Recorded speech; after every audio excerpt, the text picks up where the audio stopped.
So hello guys and good morning. Hope you all are good and you all are welcome to the Tales by Kumar. Here I am your Panda. और यार सबसे मज़ेदार बात यह है कि मैंने 3 सब्जेक्ट्स कंप्लीट कर लिए. आई am very much proud of my self because मैं जो चीज़ें सोचता हूँ वो जनरली मैं नहीं कर पाता हूँ. बिकॉज मैं अव्वल दर्जे का आलसी हूँ. मेरे को ऐसा लगता है कि यार 1-2 दिन मैं कर लेता हूँ, उसके बाद या तो मैं उन चीज़ों को भूल जाता हूँ या फिर मेरे को आलस आता है. तो या फिर मैं समझ लो आलस आता है, भूल जाता हूँ, प्रायोरिटाइज़ नहीं कर पाता हूँ. चीज़ें हैं मेरे साथ, मैं हूँ इसी लेवल का आलसी आदमी. So as usual I am again on walk, जो कि हमेशा मॉर्निंग रूटीन है मेरा बेसिक. मैं उसे जो होता है वो नॉर्मली फॉलो करता हूँ और मैं उस पर रिस्क नहीं लेना चाहता हूँ कभी भी. और सो द थिंग इज़ कि अभी 3 सब्जेक्ट्स ख़त्म हो गए, analogue electronics, digital electronics and जो मैंने लास्ट सब्जेक्ट ख़त्म किया है वो है कंट्रोल सिस्टम. यार मेरे को कमेंट बॉक्स में मेंशन करना कि जैसे कि मैक्सिमम मेरे को 20 दिन लगने हैं इन सब्जेक्ट्स को ख़त्म करने में. 12 सब्जेक्ट्स हैं मेरे, और जैसे कि मैंने पहला सब्जेक्ट इलेक्ट्रिक सर्किट उठाया था, वो अभी तक कंप्लीट नहीं हो पाया मेरा. उसकी जगह मेरे को कोई छोटे छोटे सब्जेक्ट्स उठाने पड़े. सो आई वाज थिंकिंग कि जो बड़े सब्जेक्ट्स हैं उनको मिनिमम 3 दिन में दूं. बिकॉज देखो कोई जल्दीबाजी तो है नहीं किसी चीज़ की. I have to complete my subjects on time. और ऑन टाइम से सबसे ज़्यादा बड़ी बात है कि मेरे को चीज़ें को कंप्लीट करना है for my examination, not being worry. यार इंग्लिश को साइड हटाओ. तो बेसिक पॉइंट ये है कि मेरे को परेशान नहीं होना है चीज़ों के लिए और मेरे को अच्छे से कंप्लीट करनी है वो चीज़ें. तो ये तो तभी पॉसिबल है जब मैं अपना माइंड शांत रख करके चीज़ों को कंप्लीट करने की कोशिश करूँ. और यार सबसे ख़राब बात पता है क्या, जहाँ पे मैं वॉक पे आता हूँ वहाँ के जो पेड़ हैं वो प्रॉपर तरीके से कट गए. शायद दिख रहा होगा आपको पीछे, ये प्रॉपर एरिया जो है मतलब छटाई हुई है एक तरीके से कह लो आप. तो पूरा पेड़ की डंडियाँ पड़ी हुई हैं आसपास. तो मैं ये बता रहा था हाँ कि द मेन थिंग इज़ कि प्रेशर नहीं लेना है हमें. So I was thinking to give some major subject, some major days. मतलब अंग्रेजी क्यों निकलती है जब आती नहीं है. तो देखो थिंग ये है कि मैं सोच रहा हूँ कि अपने मेरे जो सब्जेक्ट्स हैं, जो बड़े बड़े सब्जेक्ट्स हैं, उनको ज़्यादा दिन दूँ, जैसे 2-3 दिन. अब जैसे पावर इलेक्ट्रॉनिक्स है तो उसमें तो ये पॉसिबल ही नहीं है ना कि आप निपटा दो उसे 1 दिन में, क्योंकि वो है ही इतना बड़ा यार, उसको ज़रूरत है 2 या 3 दिन की. तो मैं सोच रहा हूँ कि ये जो छोटे छोटे सब्जेक्ट्स हैं जैसे कि डिजिटल हो गया, एनालॉग हो गया, कंट्रोल हो गया, इसके बाद अभी मैं सोच रहा हूँ आज जनरल एप्टीट्यूड करने का, वो छोटा सा है. उसके बाद मैथमेटिक्स करूँगा, वो भी छोटा सा है. और यार ईएमटी तो मैं अभी नहीं कर रहा क्योंकि ईएमटी बहुत ही ज़्यादा छोटा है और ईएमटी में मैंने क्वेश्चन सॉल्व कर रखे हैं.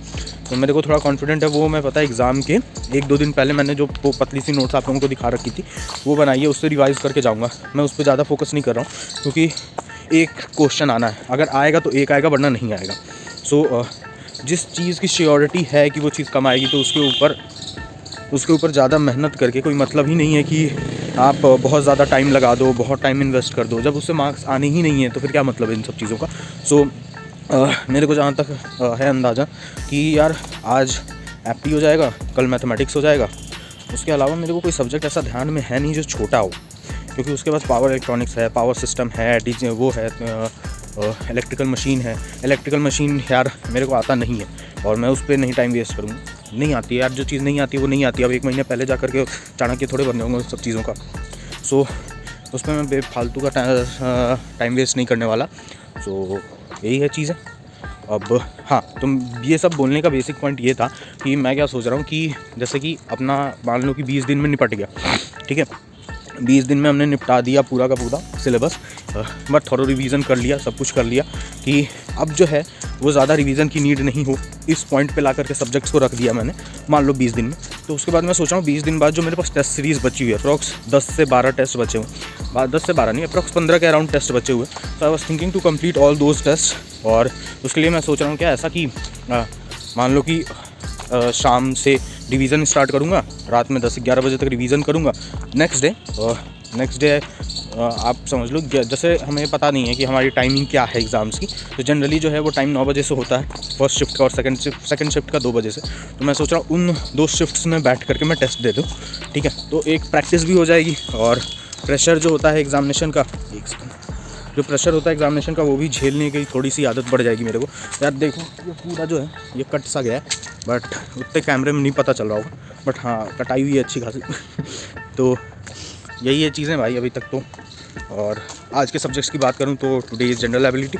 जनरल एबिलिटी में जो मेजर सेक्शंस होते हैं जो कि इंपॉर्टेंट होते हैं हमारे गेट यूपीएससी इंजीनियरिंग सर्विसेज के लिए, उसमें 12 टॉपिक होते हैं अप्रॉक्स। और यार बाकी एग्ज़ाम्स के लिए ये गेट वगैरह जो है ना, इसमें जनरल एप्टीट्यूड के उतने हाई लेवल के क्वेश्चंस नहीं पूछे जाते हैं जिस लेवल में कैट में पूछे जाते हैं। कैट की तो बात ही अलग है, वो बहुत हाई लेवल के क्वेश्चंस होते हैं, और आईएएस में भी बहुत हाई लेवल के क्वेश्चंस होते हैं। तो you can't compare the questions of GATE and IAS और गेट और कैट, बिकॉज दोनों की चीज़ें अलग अलग हैं। आई एम नॉट सेइंग कि गेट इज़ ईजी और कैट इज़ टफ। देखो हर चीज़ का जो है ना वो अपना अलग अलग सिग्निफिकेंस है। How people treat, how the students treat the examination.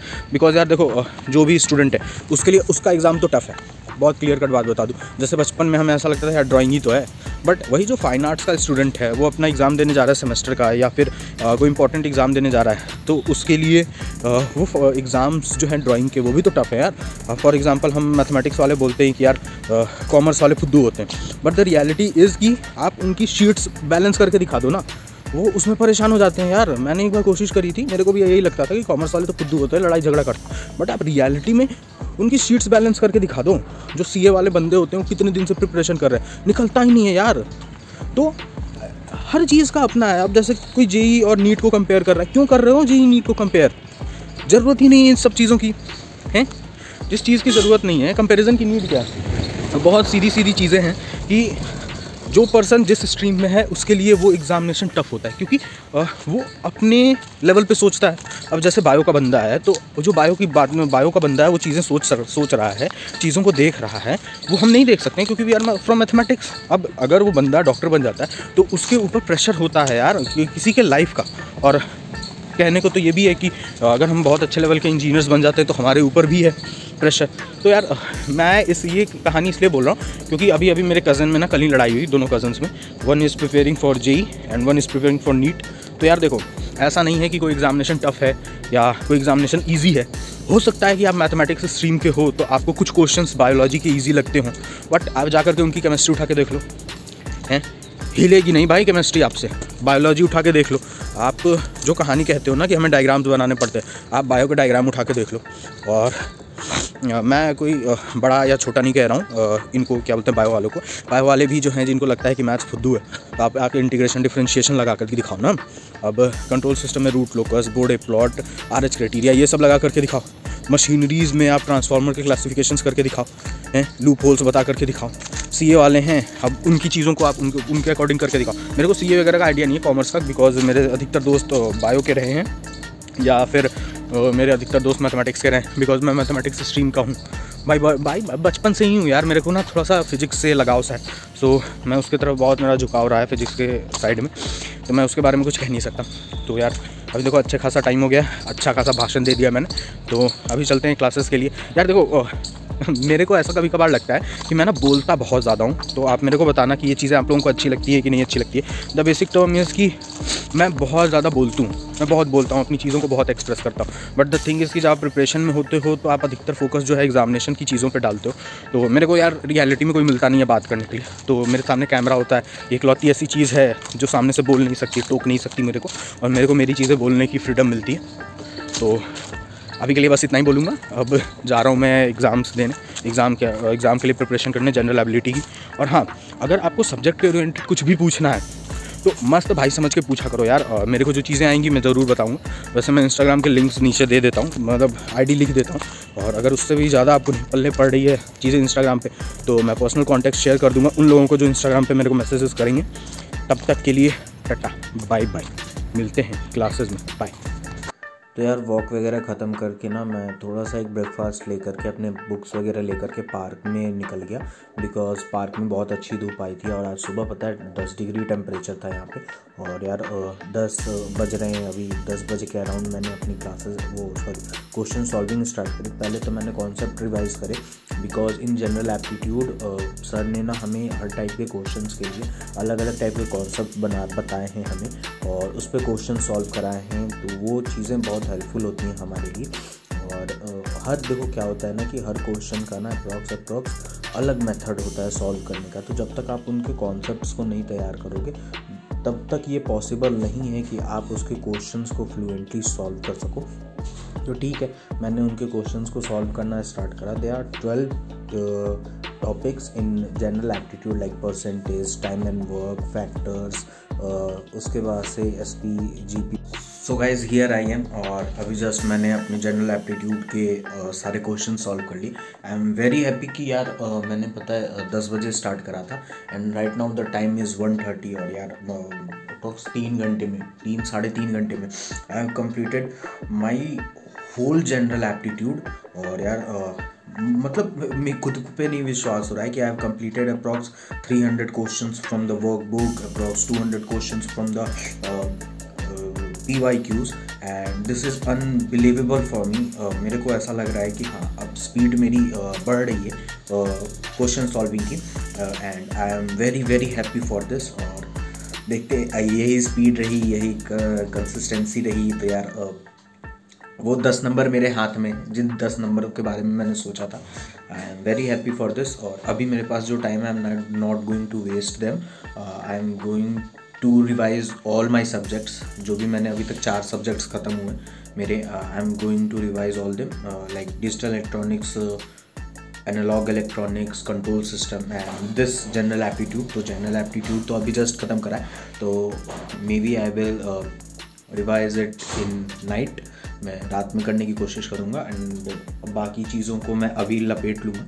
So this vlog is too short just because I have completed all my questions. And अब मैं बता नहीं सकता हूँ मैं कितना ज़्यादा खुश हूँ कि एक टाइम था जब मैंने स्टार्ट करा 4 दिन पहले, तो एक सब्जेक्ट को ख़त्म करने में जहाँ मेरे को 24 घंटे लगते थे, या फिर एक सब्जेक्ट ऐसा भी है जो आज तक नहीं ख़त्म हुआ मेरे से।